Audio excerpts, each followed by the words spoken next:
What's up, guys? Back here with another video. I uploaded another video yesterday, and if you want to go check that out, you can right now.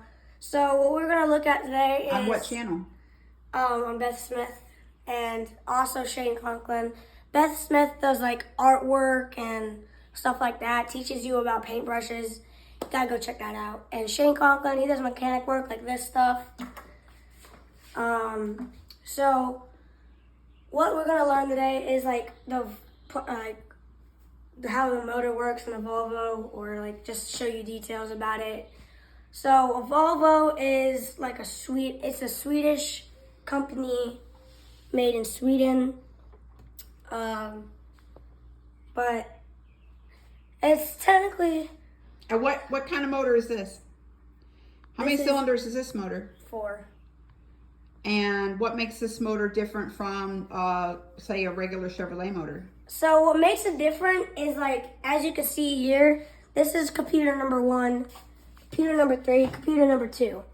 Okay, so, like, this thing is basically like a rolling computer, except it actually has a motor.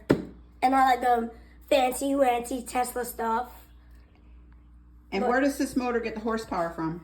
Alright, so if you come over here, you would see a turbo right here. That's a turbo right there. And since it's a turbo on a newer type, this is a 2019. So like it has like different options. It has high performance. It has. Does it have a supercharger? Yes, it has a supercharger. And where would the supercharger be? So that I don't know officially, but I think it's like either on here or it's right here.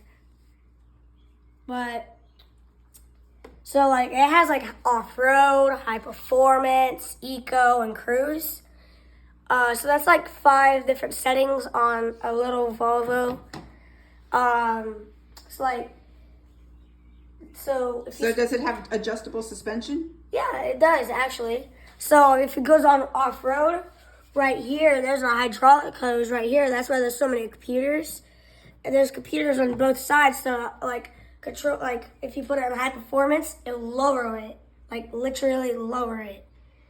Like you know, see like here, it'll go like up to here, so it'll be like this.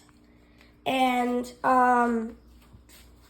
you go on Shane Conklin's stuff, you can see me working on my own truck. It's a 1995 104 Chevy S10 square body, single cab, long bed. A lot more simpler than a motor like this, right? Oh yeah, for sure. Because this is a truck, like a car like this has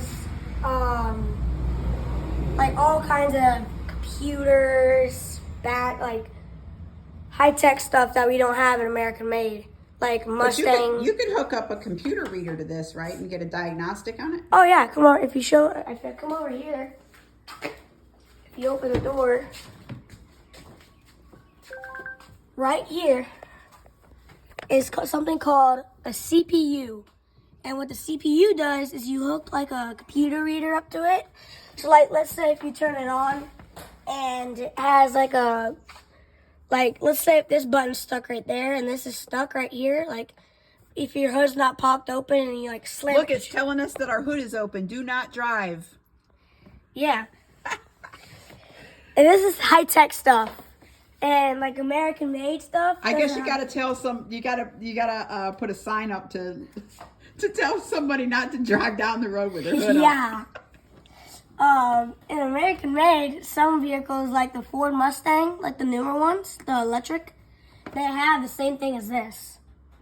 But like, let's say if this is stuck like this and you shut your hood multiple times and you actually shut it good, you hook the CPU, you hook a computer up to it and you like scan it, and then you can delete what this says and you can be good to go. So it clears the computer? Yeah, it clears everything. Like, let's say if you had an engine light on and you just changed the oil, or if your oil light's on, what I just said, or if you're just changed the spark plugs, like, let's say if 2 of them were out, you would see that this would still be up. You'd have to go to a mechanic shop, like my dad's, he's the best, and you hook up a CPU, and you read it and you delete it and it goes away. So you go see a technician to have that done. Most mechanic shops have it done there. But like I was saying, so y'all might be always wondering if you have like a newer car like this, you'll be wondering, what the heck is this right here? Well, actually, you see like most cars have like race cars, like a drag car or a drift car have a see-through, and it'll be an air filter. So if you pop this off, it's an air filter. You can't really pop it off because it has star keys, and we don't have star keys here. So why don't you explain to the audience what is the difference as far as performance? How does a turbo motor run, and how does it provide power to the car versus just a regular carbureted motor?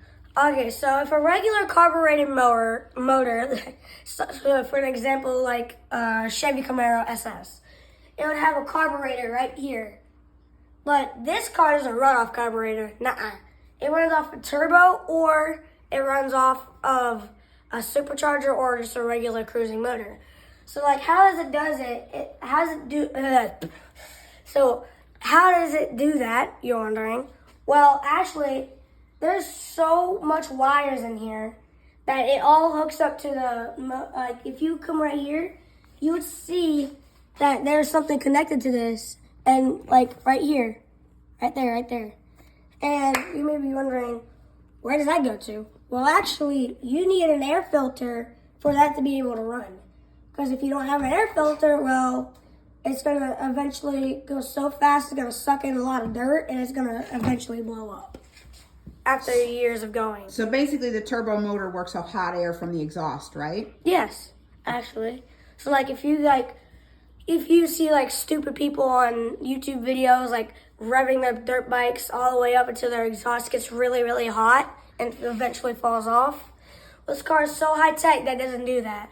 Because these cars are from Sweden. So like some would be carried from plane, some would be carried from boat, somehow would be even carried across from something. I don't know. It's an import. Yes. So what the car does, what the motor really does, if you're not like a regular person, like if you're a regular citizen, I'm not regular, I'm different from most people. It's actually, some cars can come in 2-stroke, like dirt bikes, a 2-cylinder, 4-cylinder, 6-cylinder, 8-cylinder, 10-cylinder, 12-cylinder, and then it goes to a different number. So. And how many cylinders is this? This is a 4-cylinder.